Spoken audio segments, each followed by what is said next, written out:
Okay, hello everyone. Welcome to Michael's vlog. I'm back with the retake of this live stream. It actually turns out that the earphones for my cell phone work with the live stream. So I'm just, syncing it to my PC because you can't live stream from your cell phone unless you have a certain number of subscribers, which I don't have that number yet. And I think it's a certain amount of viewership too. But you know, I think the audio is much better when I wear the earphones and get the audio from my microphone there. So I'm gonna leave the earphones in so you guys can hear me a little bit more clearly. But I guess today I'm gonna be talking about the quarantine in the Philippines, and I keep looking up at my laptop because my video is actually showing me on my laptop, and it's actually showing on my phone this time on the S10. And before I couldn't get it to do that. I don't know why it's working correctly now, but I'm going to look at my cell phone because it looks more natural for me to look towards it because that's where the camera is actually at. But I'm linking it to my PC so that I can live stream from my cell phone. But in regards to the quarantine here in the Philippines, you still can only go to the store, or to get medicine as well. Food or medicine 3 days out the week, and the closing time now is 7 p.m. So you're no longer restricted to 3 or 4 p.m. I think it was 3 p.m. I said last time, something like that. But anyways, the time has been extended, so you can now go to the store up to 7 p.m. I don't know if that time, and my cell phone has shut off the video, so I gotta look at my PC now.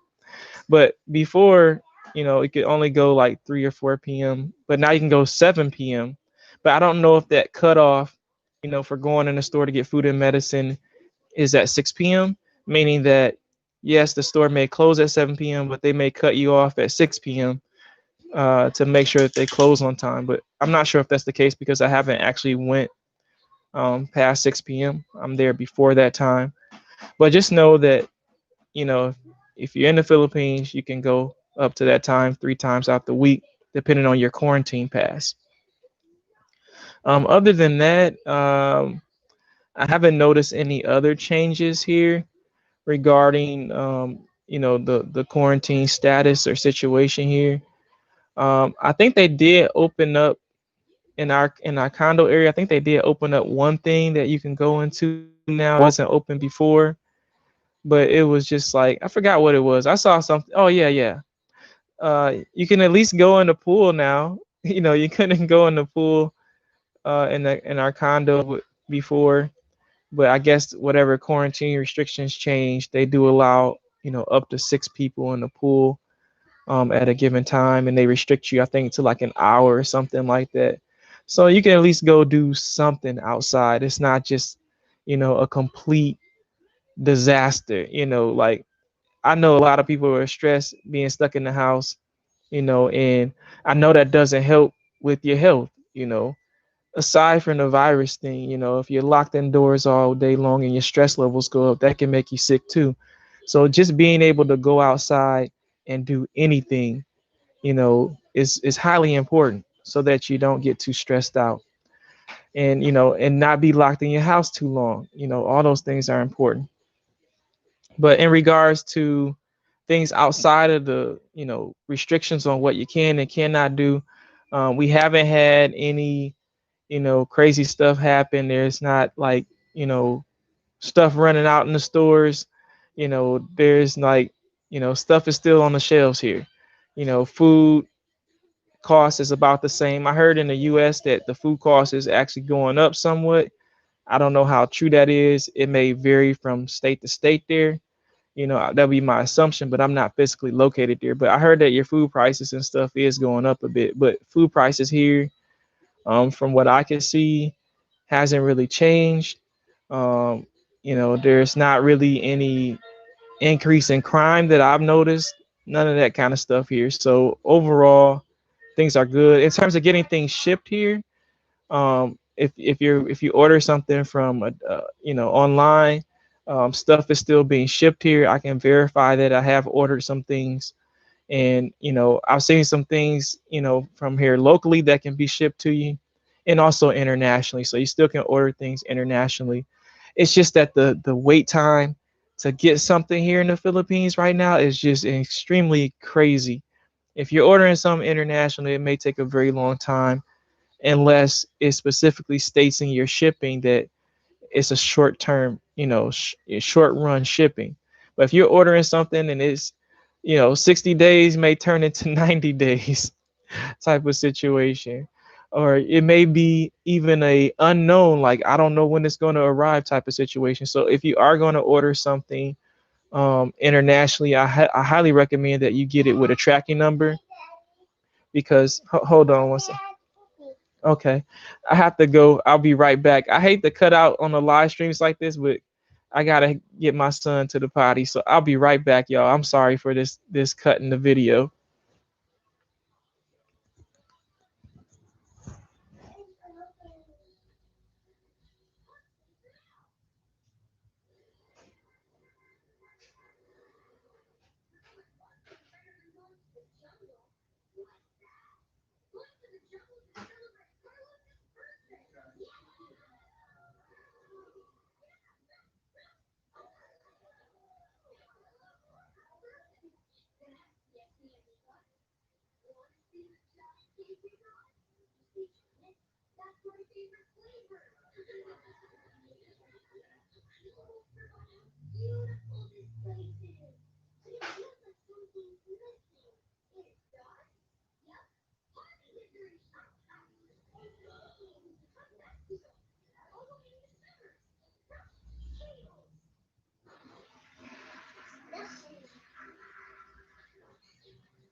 Okay, I'm back, y'all.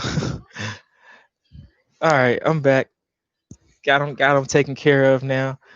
But I gotta figure out where I left off at. I know I was talking about the stuff on the shelves and all that, and it's not really chaotic here. But just in general, things are good here.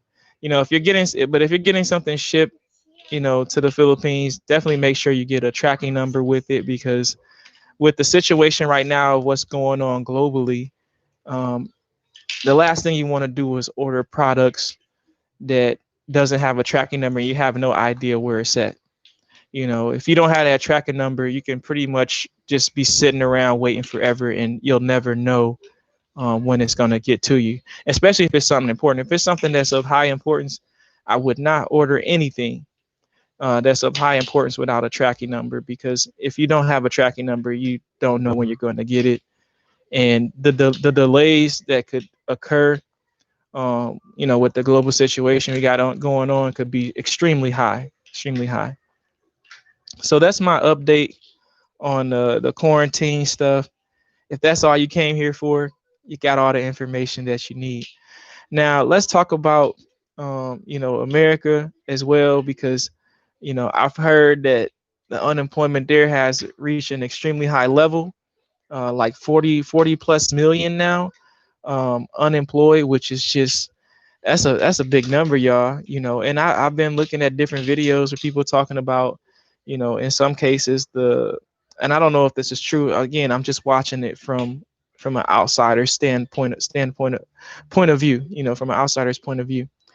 And from what I heard, man, that some people they not letting you stay if you don't pay that rent, even if the government say you can't be kicking people out. I think they said something like that in the U.S. I don't know if that's 100% accurate, but if you ain't paid that rent, they're kicking you out type of situation in some places. But it's really sad, with such a high level of unemployment going on. I know some places they said they're reopening in the U.S. and whatnot. But I think one thing that I learned from this, especially being someone who works online, is never put all your eggs in one basket. Always have flexibility. Even some of the highly skilled workers. I've been paying attention, y'all. Even some of the highly skilled workers, may lose their work. Now, fortunately, this particular group that I was observing, which is programmers, they build like websites and stuff, just like myself. I'm not a programmer, but I do part of the some of the basic programming, for websites. But I'm talking about full fledged, programmers who can write software, that type of stuff. They may have had a job and then they lose it, but fortunately they worked online, so they had the flexibility to quickly transition to working for another company, and within like a week I think they had a new job. So you know I think the future is working online, especially if we don't know if this virus thing, that they're going to say, hey, it's coming back in 6 months from now. And then you go back, you at work, you chilling, you happy. You're like, hey, I got my work back. Even if you took a pay cut, because I know some people taking pay cuts now, which sucks too.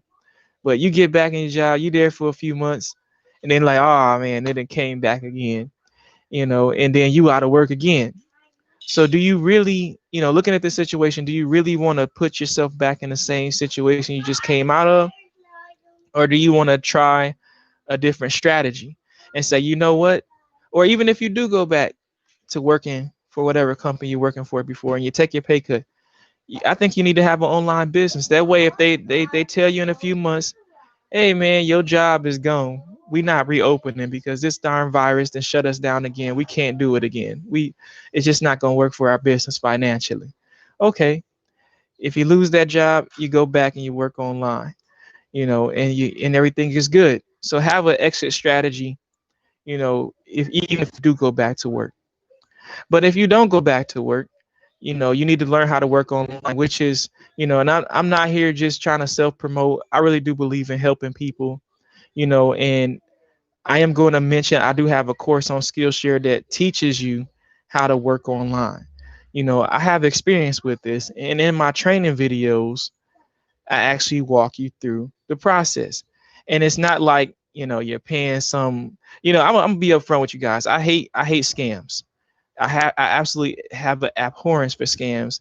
And the thing about my course is you're not paying some extreme amount of money to get it. I mean, you just pay the monthly subscription that is, allows you to access all the videos on Skillshare. And I'm not a big fan of Skillshare, by the way.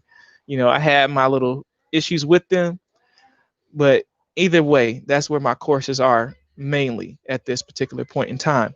But you could pay like $5 a month, I think, if you do the yearly subscription. So and then you get access to all the videos. So it's not like, oh man, this dude just charged me $1,000 for this course, and I don't know if I'm gonna get what I came for.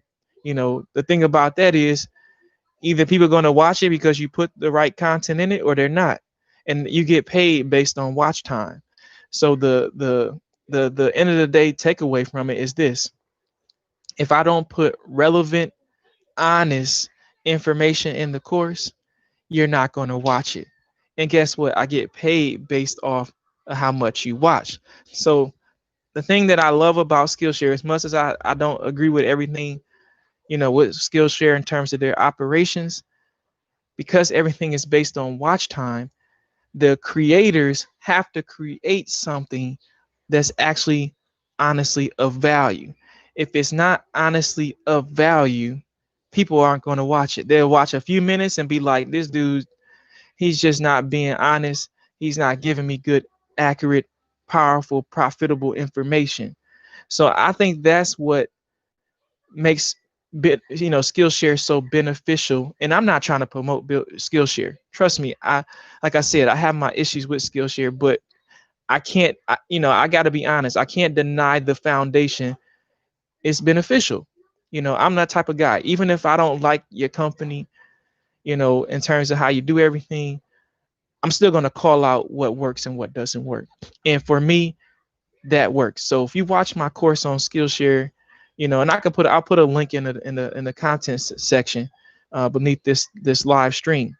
If you at home right now and you ain't working, I have some strategies that will work, that will help you to figure out how to do your online business and stuff as a freelancer. If you have some skills, you got to have some skills. You can't go on there and not have some skills, or be at least willing to gain some new skills. So I'm gonna put a link to that in the description. I got some other courses too where I teach you guys how to do video editing and all that. But anyway, we're gonna transition to another topic. You know, keep in mind that, you know, for some of my businesses, I don't even market it. Actually, I had a guy about a week ago who was telling me, and I should market. Keep that in mind. Now, if you're doing business, you should market your company, but I don't really do that. I'm all about efficiency. If I don't have to spend time marketing, I'm not gonna do it. You know, I'm taking the most efficient route, even if it's not the most profitable route. Okay, because I'm a stay-at-home dad, so I'm trying to manage, you know, spending time with my son and manage the time working on contracts. But you should be marketing your company. But for me, this guy, he reached out to me, and Donovan, don't do that. Don't do that. Don't do that. Sorry, I had to tell my son not to do something. But no, you know, I didn't market this particular service heavily. You know, it's just I put it in one spot and I didn't even think about it no more. And the guy, he told me, he said, you know, I've been trying to reach out to you. You know, you haven't. I can't access you. I can't get in contact with you. I had to go on Facebook to message you, but I needed your service. And you know, it really showed me that maybe I need to try a little bit harder to market my services. You know, and this is not for a cheap service, mind you. This is a service that costs at bare minimum $35 an hour, you know, for training. So I was training him, you know, for $35 an hour bare minimum, you know. So it's a service that makes me good money. But, you know, I haven't really been marketing it. You know, again, my primary focus has been on who's in front of me right now, you know, which, you know, I have 3 new clients as of right now. So business is going good for me. You know, I'm happy. But again, I'm still not going to put all my eggs in one basket because business could be good today and be bad tomorrow. Look what, you know, happened with those people who had jobs paying 6 figures, you know, paying good money, 50,000 even is good. It doesn't matter. It doesn't matter how much you make. The point is, you don't know what's going to happen tomorrow, so you always need to have an exit strategy in a backup plan. Now, I'm actually planning to, you know, get back on eBay, start selling on eBay a little bit because I need to be well rounded. You know, I think that, you know, the service industry could be hurt in the short term. You know, and my industry is service based. So with me being in a service based industry, you know, I need to diversify. If the service industry starts to go down, which is not right now, things are great. Like I said, I got new clients coming in. You know, even some of my previous clients is giving me work. You know, but I want to get into the physical market of selling physical goods. You know, and so that's the reason I want to get back on eBay. I had sold back on eBay like, man, maybe like 10 years ago, you know, so a very long time ago, I was selling on eBay. You know, I think that was when I was in college that I first started selling on eBay. But I also sold on Amazon, you know, again, a long, long time ago. But you got to diversify and get revenue from different components. Like the stuff I share with you guys on my YouTube channel, you know, I could be selling that stuff. The stuff where I'm talking to you about Skillshare and, you know, how I'm making a little bit of money on Skillshare. I've made some money on Udemy already. You know, there's people out there right now that's selling courses for this stuff, but I'm just sharing some of the stuff where you for free just to motivate you because, you know, you need to have a plan to take care of you if it's just yourself, or if you got a family, take care of your family. You know, having a diversified portfolio for different things that you're going to do to bring in revenue. Now, another interesting thing that I had, and I'm just ad-libbing, y'all. I don't have a structure for this. Okay, I'm just talking about. I'm jumping from topic to topic. Whatever pops in my head, I'm discussing it. But there was this really, really interesting thing that I found out. I didn't know. And again, I don't know everything on the internet, even though I'm always on the internet because I do online business. But I did not know you can make money. Yes, you can make money through Spotify, I believe it is. Hey, don't quote me on the name. I believe it's through Spotify. Yeah, yeah, it's through Spotify. You can make money on Spotify by um, by making music. So like let's say you're a musician. I don't know how many you do music, but you can make money by, putting your music on Spotify and people listen to it. I didn't know that. And you might be like, well, how you think they make money? The artists. But I didn't know that pretty much any artist could put their music on there. But it's pretty cool. So if you do music, you can put your music on Spotify, maybe you get a bunch of followers and you make some money from that. Another thing I found out is that you can make money from listening to music, not on Spotify. It's some site called like push list or push playlist. Or I forgot what you call it. But if I remember it, I'll put it in the description. But yes, you can actually make money listening to. That's crazy to me. Like, man, when I heard that, I couldn't believe it at first. But I went on the site and let me see if I can pull the site up. I'm gonna type it in here and see if I can find it. I'm gonna type in earn money, and you guys can't see my screen. I'm just typing on my computer. But there's some site that I think it's called Playlist Push. Let me type that in. But you might want to check this out. Now you do got to get some followers and all that stuff. I'm not an expert on it, but yeah, I saw a guy talking about this online. Yeah, it's called Playlist Push. So if you are, at home right now, you're not doing nothing, you're not busy. I'm trying to find my screen for my live stream because I can't find it right now. Where's my live stream? Oh, there it is. But yeah, there's this site called Playlist Push. And basically, once you hit like 400 followers, they pay you I think up to $12 per song that you listen to. So if you at home, you're not doing nothing, you got a little knack for music, you know how to find good music or whatnot, check out Playlist Push. I haven't personally used it, but from what I've seen so far, it seems to be legitimate. It didn't seem to be scammy or anything like that. But I can't quote that because I haven't tried it. But if you do try it, let me know because, I'm always looking to spread my basket out, different opportunities, But Playlist Push, man, that sounds like a great opportunity. If you're good with Instagram and Facebook and you're good at getting followers and you know how to do all that already anyway, I think that would be a great opportunity. Um, One of the things you could do too is you could pay someone to help you get followers after you build a certain amount of playlists or whatever on Playlist Push. And that'd be pretty cool. Now actually I think the Playlist Push is saying that you gotta have like 400 followers on either YouTube Music, Apple Music, or Spotify. So on one of them services you gotta have at least 400 followers. And if you already got 400 followers, then you're already ahead of the game. But if you don't, then maybe you need to pay someone to help you get some followers, and then start making your money back through that service. So that's one of the things I think you should check out. I'm trying to think if there's anything else that I've discovered. If I discover things, I'm going to share it with you guys. Or if I learn about new things or ways to make money online, I'm going to talk about it on my channel. I know that's not how I originally started my channel, but if you guys, you know, want to learn about ways to make money on the channel, you can watch these videos. If you don't, you can ignore them. But I care about people enough that I'm not going to be selfish, at least in terms of sharing with you the different platforms that I learned about that can make you money.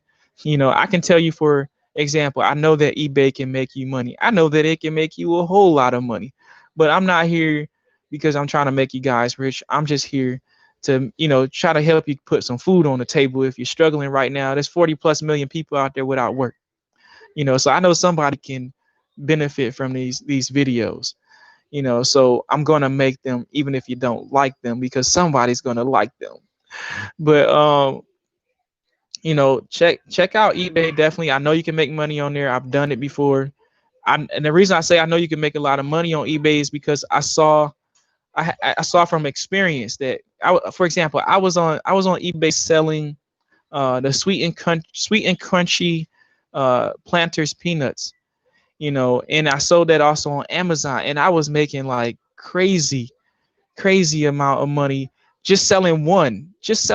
Like, I'm telling you these things because I know that it works. I'm not telling you because it's some game that I'm trying to run on you. I'm not benefiting by telling you to go sell on eBay.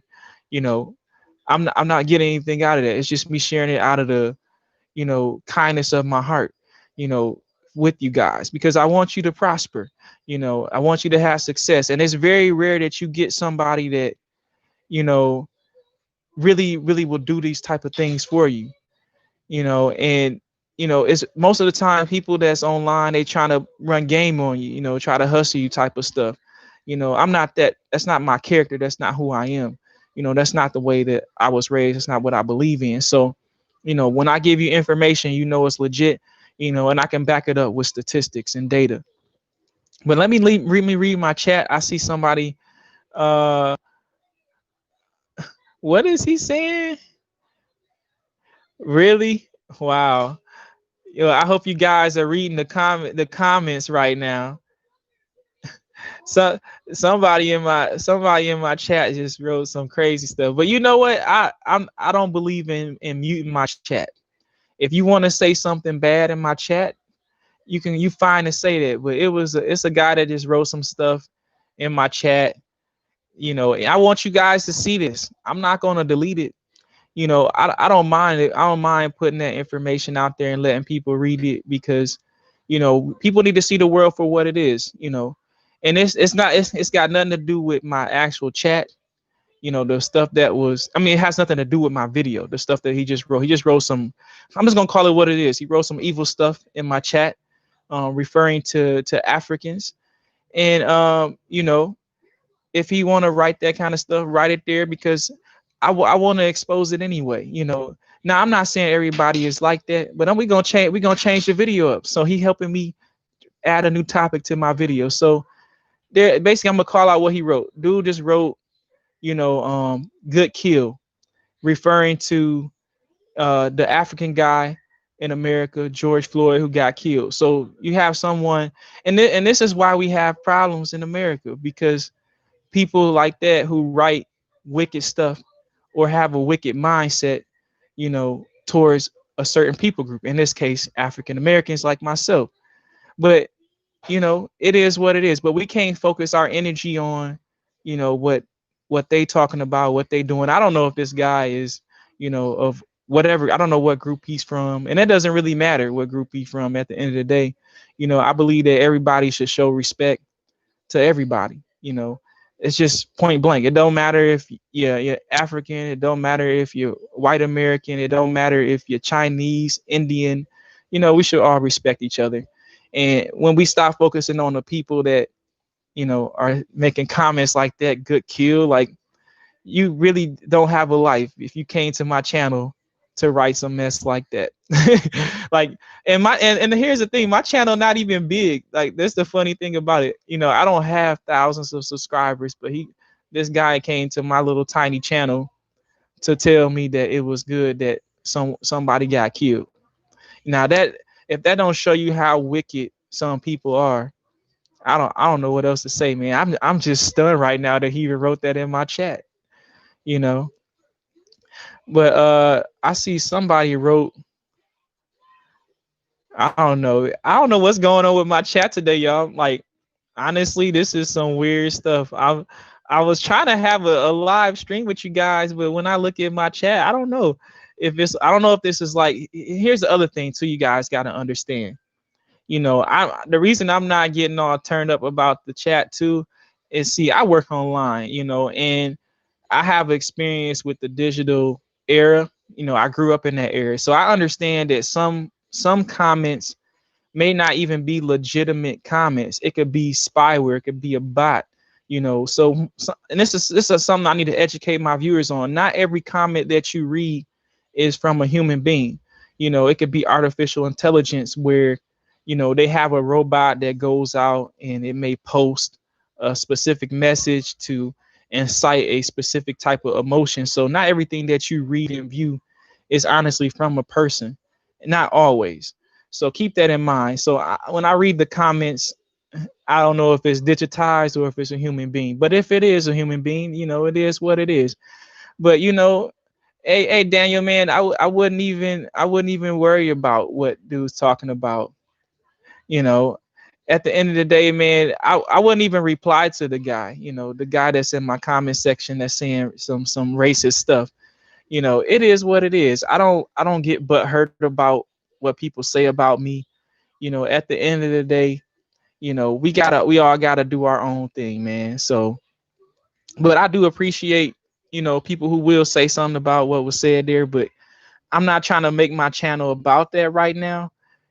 I do believe it's important to speak out about these types of things, but at the end of the day, man, just have some self-control and some self-respect. I mean, I don't know who this guy is. Maybe he's been following my channel for a while and he just waiting for me to, you okay? Okay. Maybe he's been waiting for me to make a live stream, but I don't know, man. It's just, this is one of the reasons why, you know, I'm gonna make this a whole nother topic. Let's talk about traveling.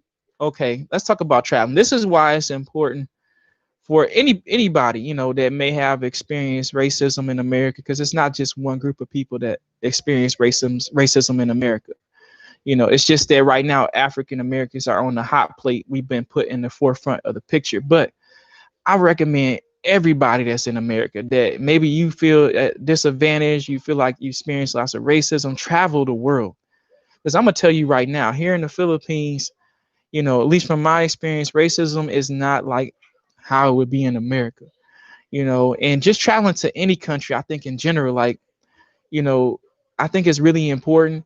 And if you're tired of the nonsense that's going on in the US, because US has a history of racism, and that's a whole nother story. But I think that by traveling and getting a different experience, yeah, I am in the Philippines, Daniel. You get a different experience. So for me, man, just travel around the world. Like if things getting turned up in America, regardless of what group you in, if you tired of, like, I looked at Japan. I've seen people in Japan that's talking about how, hey man, in Japan we not having this type of issue. I feel safer in Japan. Then pack your bags if you can. Okay, Long. Okay, Long. Responding to Daniel. He's speaking in Visaya. I'm not Filipino though, but I do know a little bit of Visaya. But yeah, just travel around the world, man. Like, look, if it were me, and I look at the history of things that's happening in America, look at the history and look at now. And when you draw the lines from the history to the present, if things are looking like they're going right back to where they started, do you think it's really going to change permanently? Probably not. So if it's not going to change permanently, then consider a different place of residence. Look, I've seen people in Japan, I've seen people in Africa, all over the world, from America, from different people groups. It's not just from one group of people. And when they go over to these other countries, they not really having these problems, like how they would in America regarding racism. And I'm talking about all people groups, not just one specific group. Okay, so get your passport. Okay, I know you can't travel right now, but get your passport ready. If you want to travel, man, I know some people can't travel because you're tied to your work if you work at a physical location. But for those who are considering working online, or already work online, consider moving. It don't make sense to stay in a place where there's tension, you know. And I know some people may make different arguments about why they stay there, but if there's nothing physically holding you in place, in position to stay in America or any given country, if you're in a country that's giving you problems, then go somewhere else. It don't make sense if you can do it, and if you cannot do it, find a way to do it. Look, I'm just an ordinary guy. You know, I ended up in the Philippines for a different reason, not because of tensions in America, but I didn't understand how to travel internationally. I went by myself. I took a risk and tried it out. So if you scared, quit being scared. You quit living life fearful and get off your butt and travel. There's no excuse to be scared to travel to another country because you saw something on TV that looked scary. If you look into some of these other countries, oh, I'm from America, Daniel. But if you look at some of these other countries that people say, oh, you should be scared to go there. I see people in those countries and they walk around shopping at malls and nothing happened to them and they stand out. It's not like they blend in some of these countries. So, and I'm talking about all kinds of countries. Even I think even in Pakistan, I've seen people in Pakistan, you know, Nothing happened to them. People might be like, "Oh, you sure you want to go there? You sure you want to go here?" You know, a lot of that stuff, people trying to make you fearful because I don't know, for whatever reason they have. Maybe they have some kind of agenda. But a lot of these countries that people telling you not to go to is the very countries where people having lots of success. I mean, even here in the Philippines, man, there's again, I don't have a business here in the Philippines, but I would say 90% of the foreign businesses that I've seen here, probably higher than that, are making an insane amount of money. And again, my channel is not about just making money, but if you care about making money, everybody got to care about it. You got to make a living, right? But a lot of the foreign businesses here in the Philippines just they just by nature because you stand out. You know, you're a foreigner. So by default, if you got a foreign business, it's going to it's like a magnet. It's going to attract people to come to it. And I see that reoccurring theme happening in other countries. So it's almost like instant success almost if you start a foreign business. And that's unfortunate for the locals because it doesn't work for them like that, right? Are people frustrated, or what did he say? Are frustrated people? I'm not sure what your question is there, Daniel. But you know, this guy. Okay, man, really? This guy still commenting in my chat channel, but I don't care, man. It is what it is. I'm gonna ignore him now. But yeah, people here, you know, yeah, they're frustrated. I think that's what Daniel's question is. Are people here in the Philippines frustrated with, I guess, the lockdown? I'm assuming, but not really. I mean, some people are a little stressed and stuff, but in terms of, you know, going back to people getting along, for the most part, people get along here. You know, you're not gonna really have no issues here in the Philippines. I mean, people are really laid back. As I can speak from as an African, you know, African American, I haven't really had any major issues. You know, there was one point in time where I had a little concern, but that was just a one little incident. You know, but in general, you're not gonna have no problems here in the Philippines. At least that's been my experience. I can't say with 100% accuracy that's going to be your experience. I just want to add that little disclaimer there.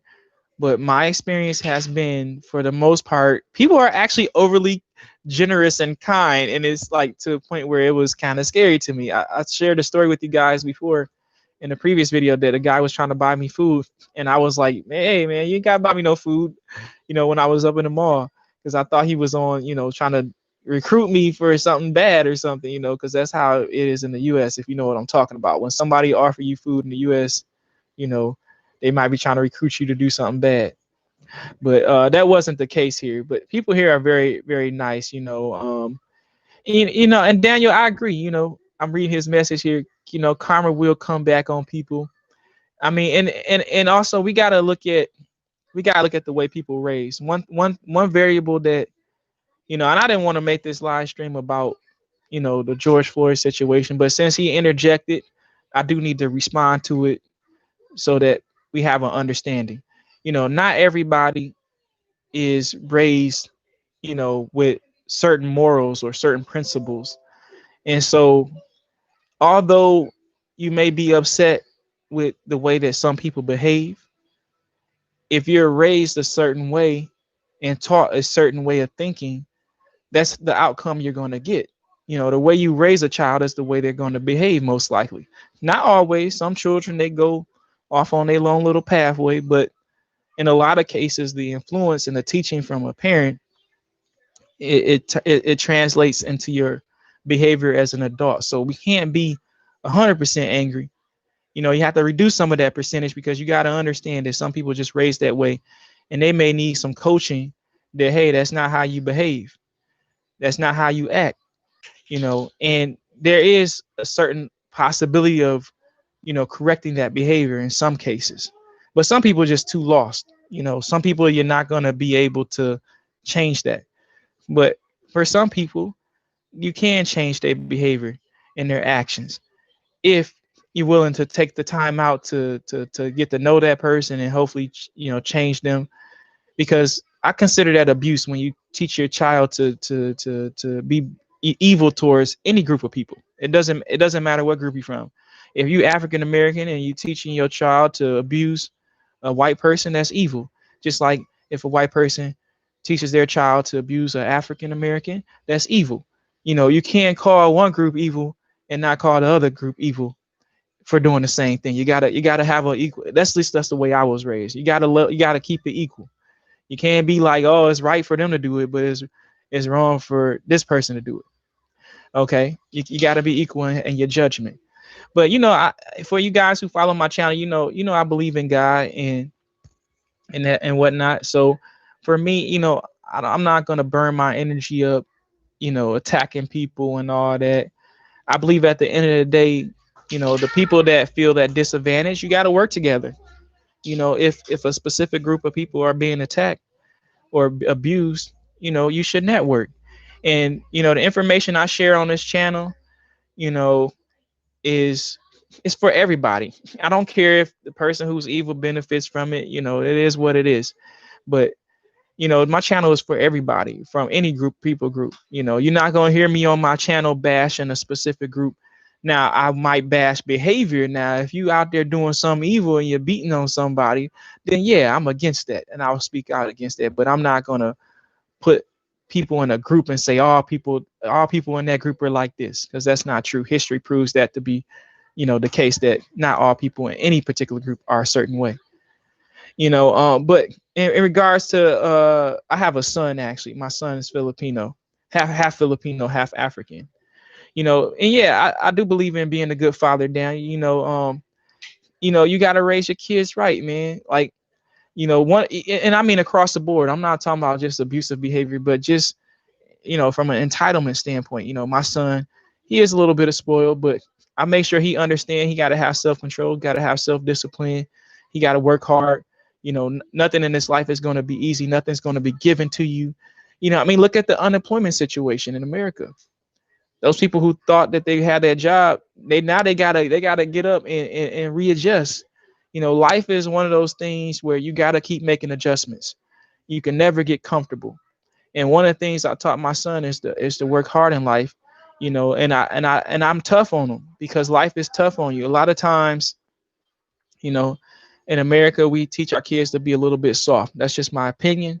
Doesn't mean it's true for everybody. But sometimes we teach our kids to be soft. Here in the Philippines, you got people speaking 2, 3, 4, 5 different languages in some cases. In America, we so soft on our kids that we only focusing on English. We like, oh, just learn your English. You don't need to learn how to communicate in another language so that you can communicate internationally or do business internationally. The average American kid is not speaking 2 languages fluently. When here in the Philippines, you got people that's speaking 2, 3, 4 different languages fluently. Keep that in mind, fluently. So, if we could just teach our kids from a young age to speak multiple languages. Unfortunately, I am not fluent in Bisaya. I know some of that particular language, but I'm not fluent. But I know something.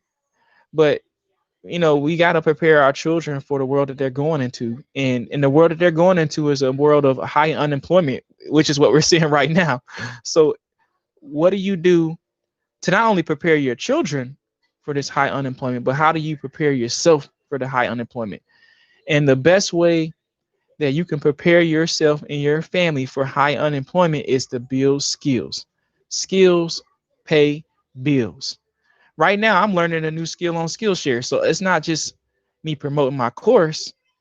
I'm actually learning from other people that are teaching on there too. Because I understand if I don't develop my skills starting right now, and this goes for pretty much everybody, if you're not preparing your skills right now, because look, you gotta look at the situation. I always try to plan ahead. Look, if unemployment is at 40 plus million right now, what are you gonna do when it reaches 70 million? Do you have enough skills to sustain you and your family when and there's a mosquito, so I'm looking to my left here. I hate mosquitoes, but the Philippines is rampant with mosquitoes. If it reaches 70 million, or he goes past that, do you have enough skills to weather the storm? And that's the reason why I was saying that I don't want to be just stuck in a service sector. Yes, services pay really well, but I want to get in the physical market of physical goods because I know there's always going to be some kind of demand for physical goods, whether it's food, whether it's basic, human body care like shampoos, tissue, those things are always going to be in demand because it's a hygiene product. Those are like necessities. Food and water and general body care are all necessities. So there's always going to be a market for that type of product. No matter how many people are unemployed, they're going to still have some kind of demand for it, and they're going to have some kind of money to spend in that arena. So for me, I gotta diversify into not just digital products, which is more service based, but also physical products. But I can't really talk about my strategy for the physical products because I haven't done it for so long. It's been like 10 plus years since I've done anything with physical products. But it's just a weird world out here right now. Nobody really knows how to prepare for what's coming. I don't even know fully how to prepare. I'm just sharing with you what I know, and just like other people share what they know, so that we can all learn from each other and we can adjust our strategies accordingly. But the beautiful thing about being in another country, going back to what we were talking about, being in another country, is that the cost of living is different. In America, probably at the very least, I'm assuming you got to pay at least $600 a month in rent at bare minimum in the U.S. Whereas in the Philippines, you can find a decent place, 250, you know, like starting range, $250, or you can find a place for about 12,000 pesos. It's the equivalent of about 250 bucks. So cost of living here is very different. So if you did have money saved right now and you came to the Philippines and you're still working online, you could, heck, you could, I would even go as far as to say this: you could make a decent living online in the Philippines making $8 an hour. If you're making $8 an hour and you balance your budget out, your money right, you're gonna do just fine here in the Philippines. I really do believe that. If it's just you, even if you had a family, I think you can manage $8 an hour. It's all about what your strategy is. Are you cooking at home a lot? Are you buying from the markets? Et cetera, et cetera. I've been in the Philippines for I think it's about 5 or 6 years now, Daniel. I've been in the Philippines, so I've been here for a while, and I'm still alive and breathing. Ain't nothing happened to me. When I first came here, people was telling me, "Oh, don't go there. It's a war zone." And I'm not.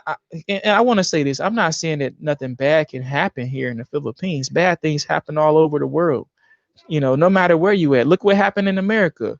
Those people who's telling me it's a war zone over here in the Philippines that told me I shouldn't go. Look at America right now. Look at America. You've got buildings on fire.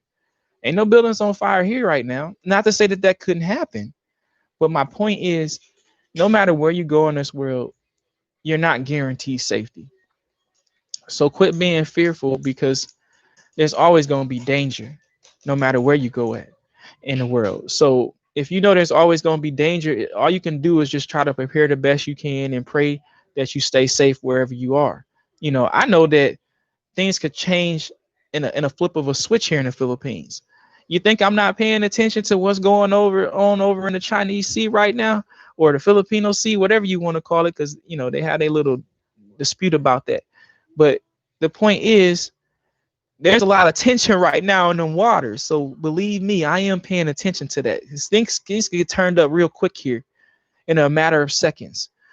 Just like things was peaceful in the U.S. and then it just suddenly got turned up.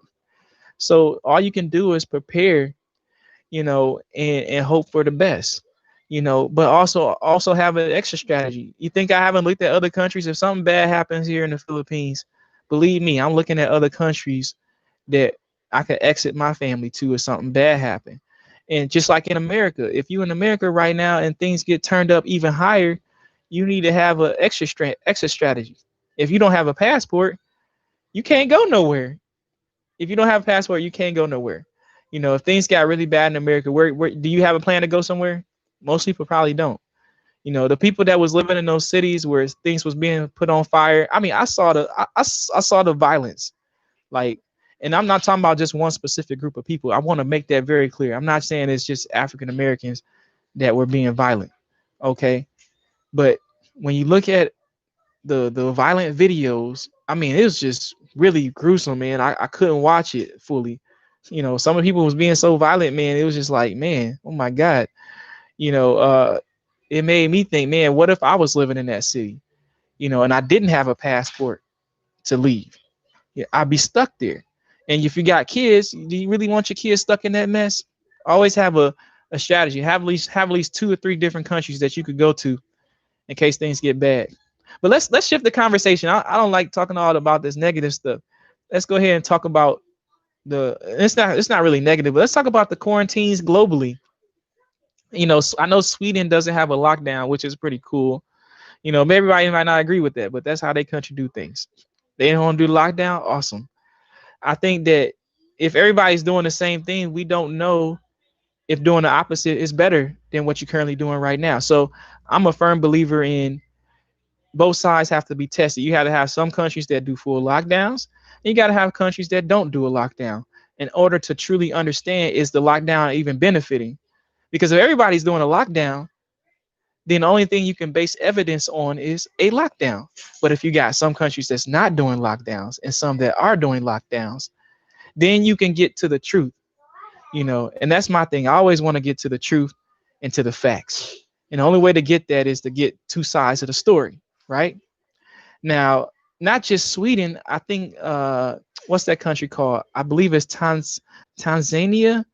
I don't know if I'm saying the name right. Tanzania, I believe, is not doing a lockdown. In fact, they're not even wearing masks in Tanzania right now. I believe it's Tanzania. If it's not Tanzania, it's Zambia. It's one of those. I believe it's Tanzania, if I'm correct. But Tanzania is not doing a lockdown. They're not wearing any masks. And the thing that really amazed me about that particular place is that I believe that was the president that was speaking in Tanzania. He was saying that, we're not doing a lockdown. And one of the reasons he's not doing a lockdown is because in Tanzania, believe this or not, and I hope you guys made it to this 52-minute mark in this video, because this is the thing that amazed me. And don't class. I'm just saying what I heard. He was saying that in his local language, they brought testing kits to Tanzania, and the testing kits they brought to Tanzania were tested with pawpaw, which is considered papaya in the language here in the Philippines. They tested it out on a goat, I believe, and a sheep. And the animals and the fruits that they tested the test kit out on came back positive for a lot of them. And so the government, or the president, I'm assuming he is, in Tanzania said, well, why is it that it came back tested with my son's in the video now? Okay, you got to be quiet though, so I can finish this conversation. But basically, the kit showed that it was positive for papaya. Donovan, move. Okay, you can go. But it came back positive for papaya. And I was like, what? Really? A papaya tested positive for COVID? That's just crazy to me. The goat came back positive for COVID. Wait, the tree. And I think somebody said, what's next? The tree's gonna come back positive for COVID. I just laughed. I said, maybe it will. So there's only one or two scenarios that could come from this. And I'm not trying to say this to be a conspiracy theorist, although being a conspiracy theorist is not a bad thing if you understand the meaning. See, those who are intelligent understand that conspiracy theory is based on analysis. It's not just based on some wacko. Okay, go look up the term conspiracy theorist, and you'll figure it out if you had enough brilliance to read. If you read that, you'll understand what conspiracy theorist is. But I'm not saying I'm a conspiracy theorist. I'm just looking at the information. And if this president is saying that it came back positive for COVID, only one or two things can hold true. Either one, the test kit is faulty. And if the test kit is faulty, then that's a big problem. Because if the test kit is faulty, you may end up putting somebody on a ventilator. You may end up putting somebody in isolation, and you could be making them sick because your test kit is faulty. And if your test kit is so faulty that it's testing animals positive for it, it's testing fruit positive for it, you could be potentially killing people because you put them through so much stress and trauma, and also from putting them on a ventilator. And that's a massive issue. Now, assuming that the test kit is not faulty, you have even a bigger problem. That means that your test kit either got, infected somehow, unintentionally or intentionally. We don't know which one it is. We got evil people that could be doing certain things. Donovan, go sit down. But even if it's unintentional, which I don't know which one it is. I'm not in the medical field. Only the people that's in the medical field know what's really going on. They in the trenches. But assuming that it's unintentional, how did so many of the test kits become infected? Are you not taking proper protocols to make sure that the test kits don't get infected? I don't know. But at the day, I see that as a big problem that it came back positive. So the president in Tanzania said we're not wearing masks. I don't even think he's even using the test kits. And he said something very, very important. He said that, and again, I'm doing this from translation. I don't speak his language. It was from a translation of his language. But he said that the reason that we're not locking down Tanzania is because we believe in God. And now I know everybody that's watching my channel don't believe in God, but it really amazed me that out of all the countries, he's the first one that I've seen that mentioned that. All the other countries that say they believe in God and et cetera, they all locked down, they all scared. But Tanzania was like, well, we not on lockdown. The guy was laughing on video and saying, we're not on lockdown, we're fine. Because we know that God will protect us from the COVID, and when he, and I believe when he says that, he means not just that God will protect him, from a supernatural standpoint necessarily, but I'm talking about from praying and taking action, because I don't believe that you just pray and believe something's going to happen. You got to put action behind it, right? So I believe what he means by that is, they're going to eat healthy. They're going to keep their immune system strong by getting vitamin D, by going outside in the sunlight, by not restricting your airways by wearing a mask. Because when you wear a mask, and again, I'm not a medical expert, but when you wear a mask, it's actually obstructing your breathing. So when you reduce your oxygen efficiency by wearing a mask, because you got to breathe the oxygen through the mask, and you're decreasing your breathing rate, and then you're also breathing in the carbon dioxide. I don't know what impacts that has on you when you breathe that out and you're sucking it right back in, but I'm assuming there's a negative impact to that. And there's some doctors who have actually talked about the negative impacts of wearing a mask. So there is some side effects to that.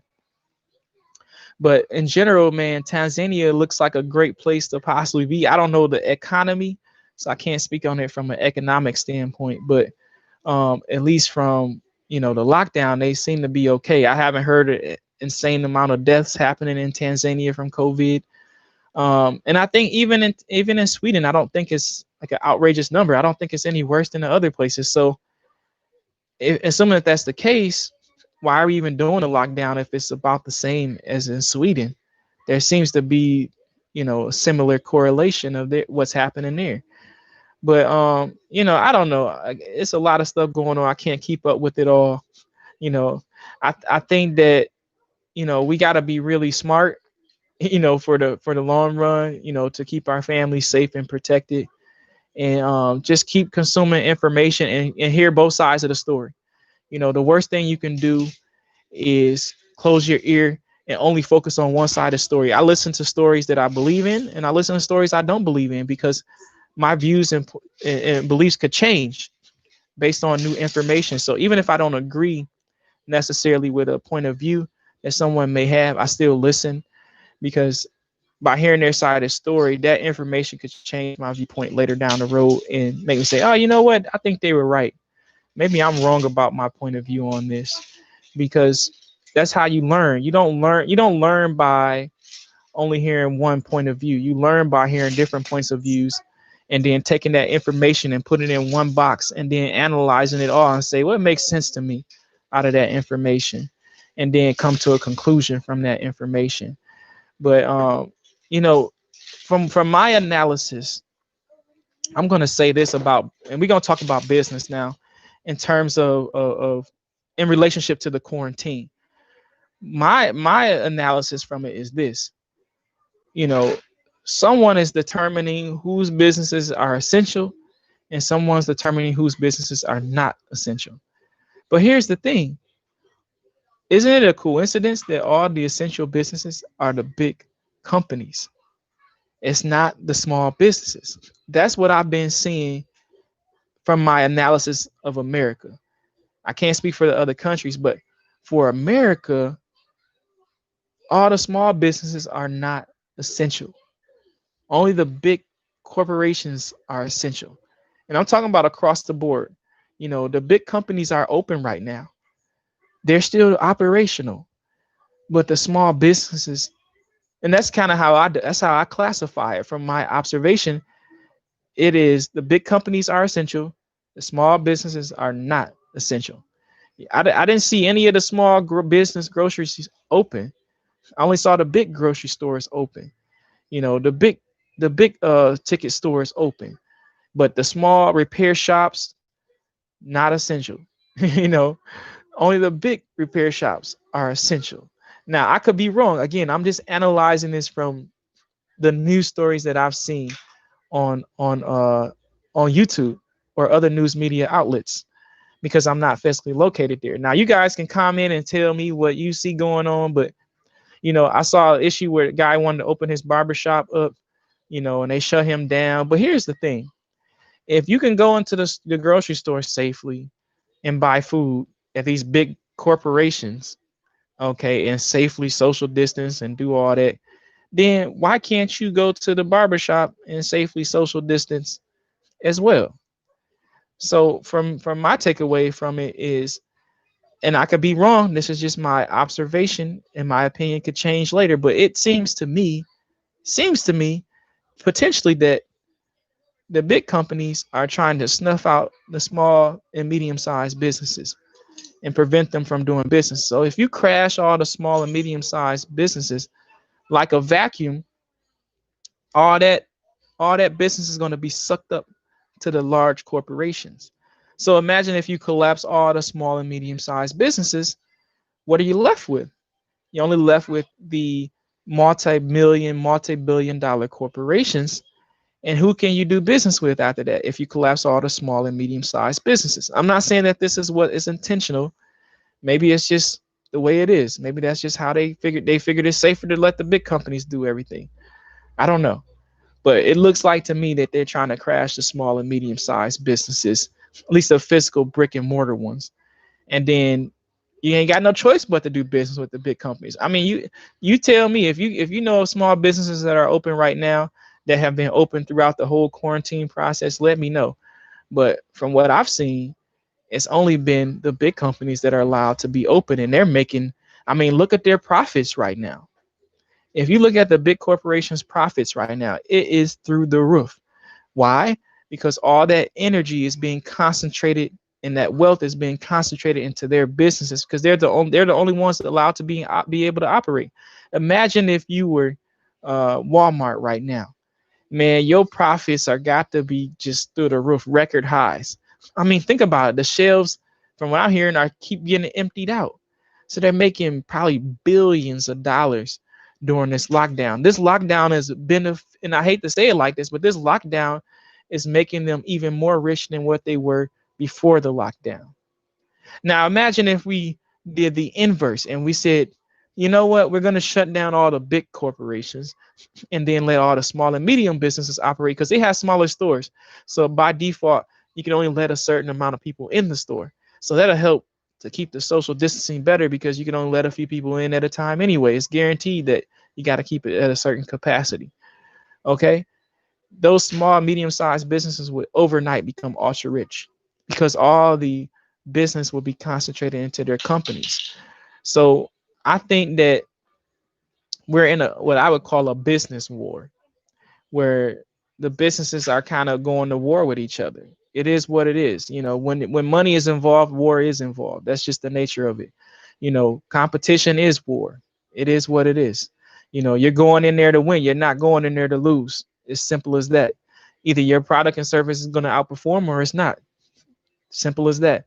So for me, I have to adjust my business for a war. with other businesses, making sure that I can sustain my business and survive the storm. And then when the storm is over, still be okay. And the best way for me to survive the storm is to never have a physical brick and mortar business. Why? Because it's too much risk involved for me as a small to medium sized business. I can't go in and compete with that. Now, if I was, Fortune 500 company, then sure, I could go in and be like, okay, I'm okay. I have the financial position and I have the connections to sustain myself. But I'm gonna go ahead and end this stream because I'm just going on a long conversation and I don't know where the rest of this live stream is going. But it was definitely an interesting live stream. In the comment section, definitely. And I hope you guys enjoyed a little bit of entertainment there from the guy who thought it was okay to come here and disrespect my channel.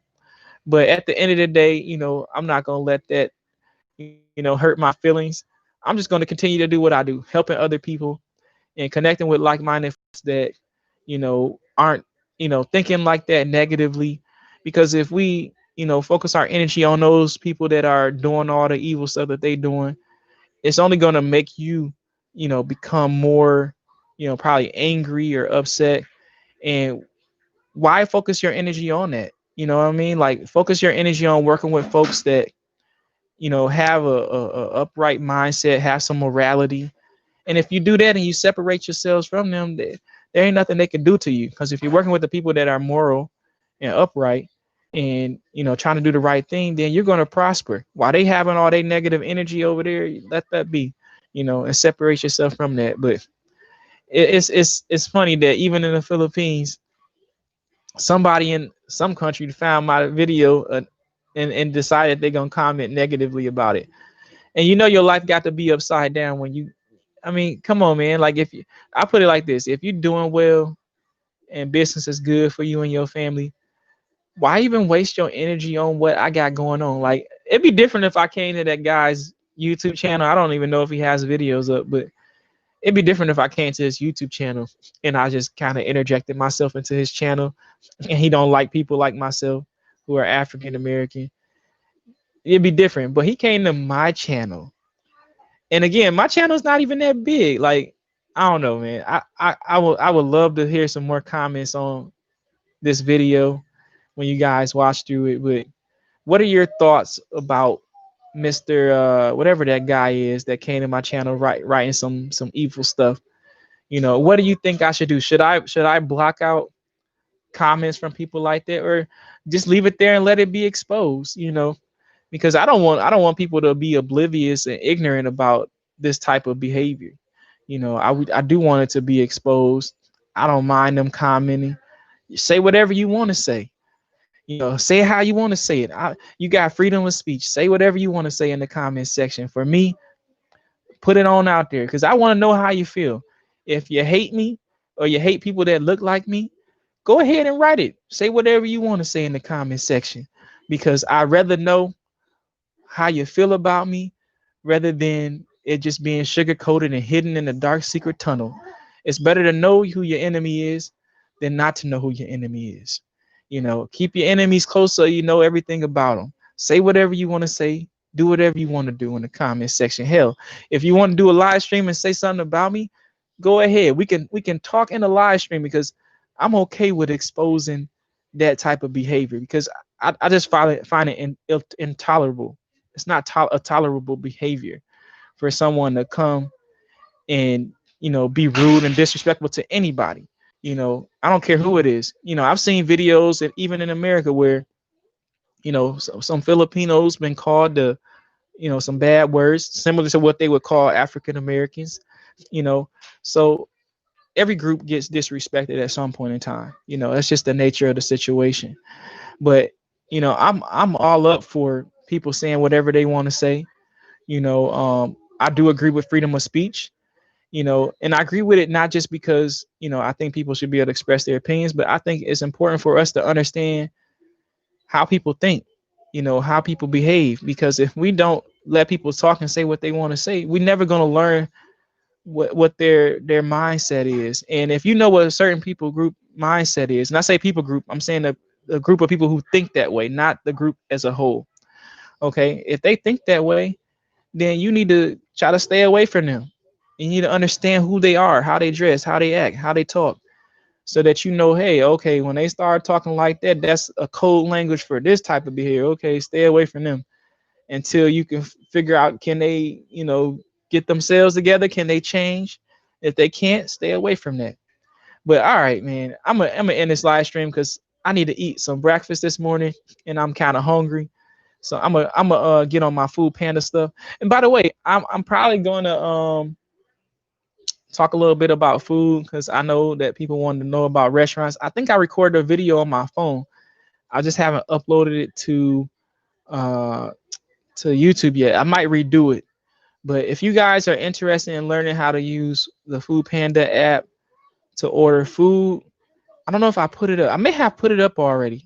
Correct me if I'm wrong. Let me know in the comment section if I put up the Food Panda video where I talked about ordering food on Food Panda, because that's a way that we order food here in the Philippines. If you don't want to go out, if you're worried about the virus, you don't have to go out of your house in your comfort of your home. You can order food that way. But until then, I really enjoyed those who did watch this video. I hope that many more people will subscribe to my channel. My subscriber count has went up, so it's pretty awesome. But what do you guys want to see on my channel besides seeing food? Let me know. We'll chit chat about it, and we'll go from there. Until then, stay tuned for future videos on Michael's vlog.